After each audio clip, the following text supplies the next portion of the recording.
Buenos días a todos y bienvenidos a nuestro espacio de reflexión sobre los derechos humanos. Hoy abordaremos un tema de profunda relevancia para Venezuela, como los derechos fundamentales, reconocidos a nivel internacional, se ven constantemente amenazados por acciones y omisiones de agentes nacionales. En el corazón de esta problemática se encuentra la persecución hacia figuras políticas y sindicales, una realidad que intensifica la vulneración de libertades esenciales. Esta situación no solo afecta a las víctimas directas, sino que socava la participación democrática y en pleno ejercicio de los derechos humanos en nuestra sociedad.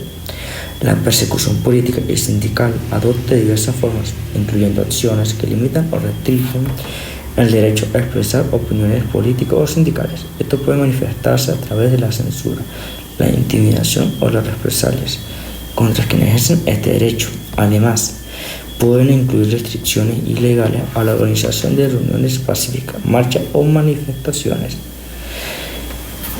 Traducen despidos arbitrarios, hostigamiento laboral o la negación de beneficios sociales, todo aquello como parte de una estrategia para silenciar voces críticas. Es un ataque directo a la dignidad humana y a los principios democráticos que tanto valoramos, pero ante estas amenazas existen mecanismos de defensa.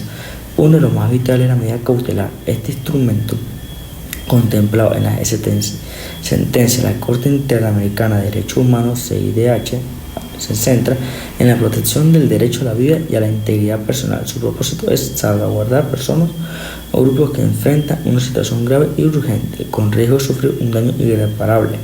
Cualquier persona u organización puede solicitar una medida cautelar si existe un peligro inminente.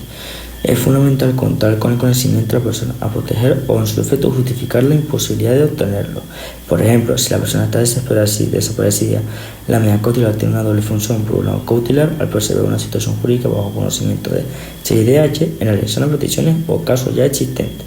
Por otro, tutelar al salvaguardar el ejercicio de los derechos fundamentales. Incluso si en algún caso subyacente las obligaciones del Estado frente a este derecho son claras, debe adoptar medidas apropiadas con el fin de garantizar y proteger los derechos de las personas a quienes se le dictaron estas medidas.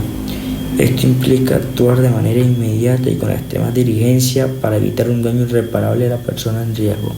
La obligación del Estado venezolano de proteger los derechos humanos en frente a sus omisiones de terceros que atenten contra las medidas cautelares emitidas por CIDH. Es un deber fundamental derivado tanto del derecho internacional como del derecho interno. Este debe ser incluye garantizar el cumplimiento efectivo de las medidas, investigar y sancionar cualquier violación y asegurar el acceso a la justicia para las víctimas. El artículo 1.1 de la Convención Americana sobre Derechos Humanos, CADH, establece que los Estados partes tienen la obligación de respetar y garantizar el libre y pleno ejercicio de los derechos y libertades a todas las personas bajo su jurisdicción. Las medidas cautelares no son un concepto aislado, su reconocimiento se encuentra en pactos internacionales como el Pacto Internacional de Derechos Civiles y Políticos. Su artículo 2, numeral 3, literal, asegura un recurso efectivo para toda persona cuyos derechos hayan sido violados. Además, el artículo 9, numeral 4 del PICP establece el derecho a recurrir ante un tribunal para que decida sobre la legalidad de una detención. Los derechos y la libertad de expresión y a la libertad de reunión están ampliamente reconocidos y protegidos en numerosos tratados internacionales. La Declaración Universal de los Derechos Humanos de 1948, en su artículo 19, consagra la libertad de opinión y de expresión, y en su artículo 20, la libertad de reunión y asociación pacíficas. También lo regula en sus artículos 19, libertad de opinión y expresión, y 21, libertad de asociación pacífica y de reunión pacífica. La Convención Americana sobre los Derechos Humanos, en su artículo 13, establece en el derecho a la libertad de pensamiento y expresión, y en su artículo 15, el derecho a reunirse pacíficamente, incluso al Convenio Europeo para la Protección de los Derechos Humanos y las Libertades Fundamentales. Los incluye en los artículos 10, libertad de expresión, y 11, libertad de reunión y asociación. Estos instrumentos recalcan que estas libertades son fundamentales para el desarrollo democrático y deben ser respetadas por todos los estados parte de las medidas cautelares en el derecho internacional de los derechos humanos. Son mecanismos cruciales para la protección de los individuos o grupos de riesgo inminente de sufrir daños irreparables. Su fundamento y necesidad se encuentra en diversos instrumentos y órganos internacionales. En el Sistema Interamericano de Derechos Humanos, la Corte Interamericana de Derechos Humanos, Corte IDH, tiene la facultad de dictar medidas provisionales derivadas de su artículo 63.2 de la CIDH. Este artículo le permite tomar medidas provisionales en caso de extrema gravedad y urgencia para evitar daños irreparables a las personas. Tanto el reglamento de la Corte IDH como el artículo 25 del reglamento de la Comisión Interamericana de Derechos Humanos, CIDH, regulan las medidas cautelares, permitiendo a la Comisión solicitarlas en situaciones de gravedad y urgencia que presenten un riesgo de daño irreparable a las personas u al objeto de una petición o caso pendiente. La CIDH ha otorgado miles de medidas cautelares para proteger diversos derechos, como la vida, la integridad personal, la salud, la libertad de expresión y los derechos de los pueblos indígenas, entre otros.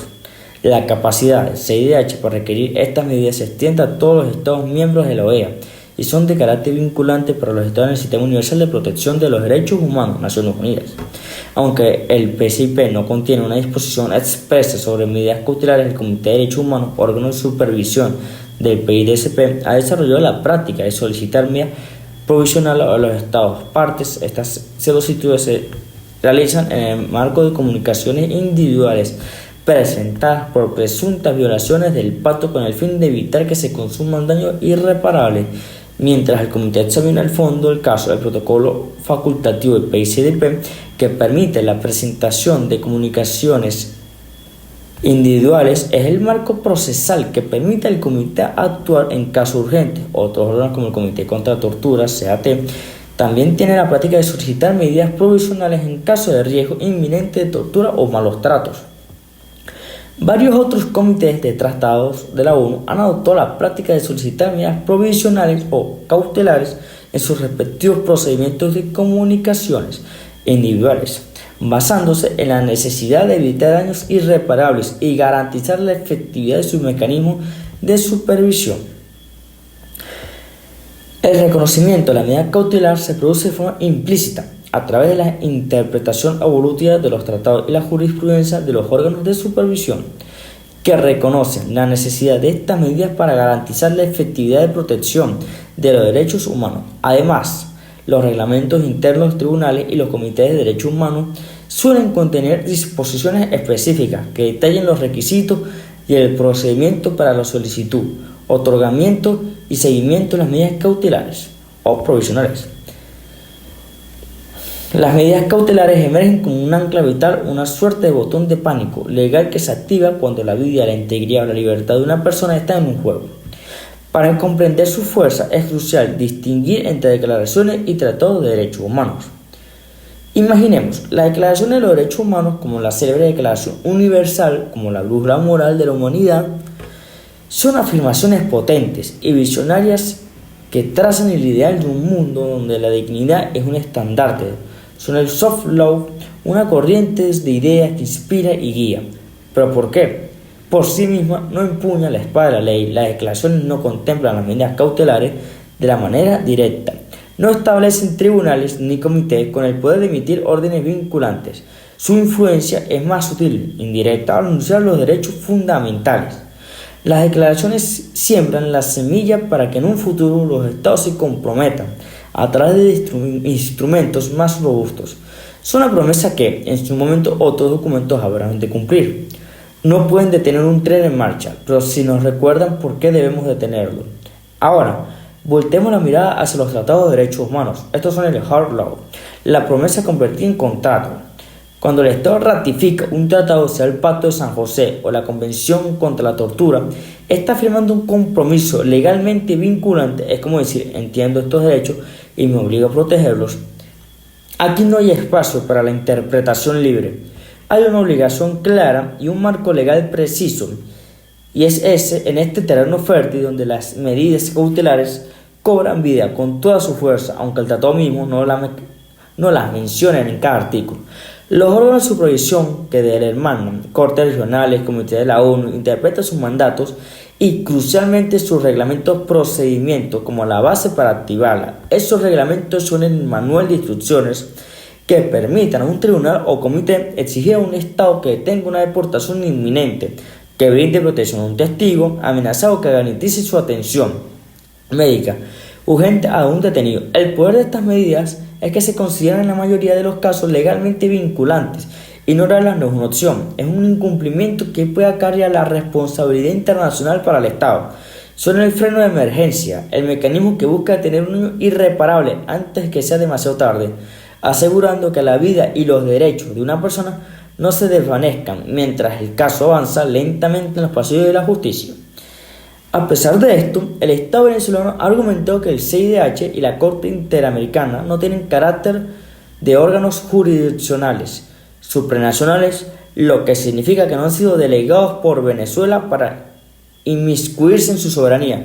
Esto se refleja en sentencias del Tribunal Supremo de Justicia, TCJ, venezolano, como la Ley Expediente 2012-0051, donde se establece que las decisiones de estos organismos no son aplicables directamente a Venezuela. En la misma sentencia, el TCJ sostiene que las decisiones de la Corte Interamericana no tienen aplicación inmediata en Venezuela, salvo en aquellos casos donde las normas internacionales sean más favorables a los derechos humanos que las establecidas en la Constitución venezolana.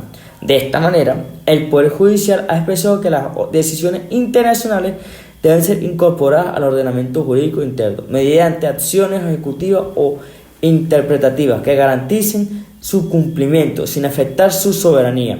La Comisión Interamericana de Derechos Humanos, CIDH, posee la competencia para dictar medidas cautelares en Venezuela, fundamentalmente en el marco normativo de la Convención Americana sobre los Derechos Humanos. Específicamente, en su artículo 25, este artículo establece que el CIDH puede adoptar medidas cautelares cuando considere que existe un peligro inminente para la vida o integridad personal de una persona, o cuando exista una situación urgente que requiere una intervención inmediata para evitar daños irreparables. Conviene resaltar que Venezuela, en su condición de Estado parte de este convenio internacional, cuenta con la respectiva ratificación parlamentaria, lo cual se le otorga rango constitucional. Esto se debe a que, en el ordenamiento jurídico venezolano, los tratados internacionales ratificados tienen jerarquía superior a las leyes nacionales, según lo establecido en el artículo 23 de la Constitución de la República Bolivariana de Venezuela. Esto significa que las decisiones y medidas cautelares del CIDH tienen carácter vinculante para la institución nacional. Por ende, las instituciones nacionales tienen el deber de acatar estas medidas como parte de su obligación constitucional y convencional. Las medidas cautelares emitidas por el CIDH tienen una naturaleza jurídica específica, cuyas características básicas son ordinarias según Eduardo Coutet. Son instrumentalidad. Las medidas cautelares son instrumentos provisionales y temporales destinados a proteger derechos fundamentales mientras se resuelve el fondo del caso. No constituyen decisiones definitivas ni sustituyen el sistema judicial interno. Provisionalidad. Estas medidas son aplicables mientras duren la situación urgente o el peligro inminente que justificó su emisión. Una vez resuelto el fondo del caso o cesado del peligro, las medidas pueden ser revocadas. Obligatoriedad. Para los Estados partes del CIDH, como Venezuela, están obligados a cumplir con las medidas cautelares emitidas por el CIDH, ya que están derivadas directamente del Tratado Internacional al que han adherido. Carácter preventivo. Las medidas cautelares buscan prevenir daños irreparables o garantizar que los derechos fundamentales no queden vulnerables mientras se desarrolla el procedimiento principal. Asimismo, cabe destacar que en el marco de la Comisión Interamericana de los Derechos Humanos no existe un mecanismo específico para solicitar opiniones consultivas sobre las medidas cautelares.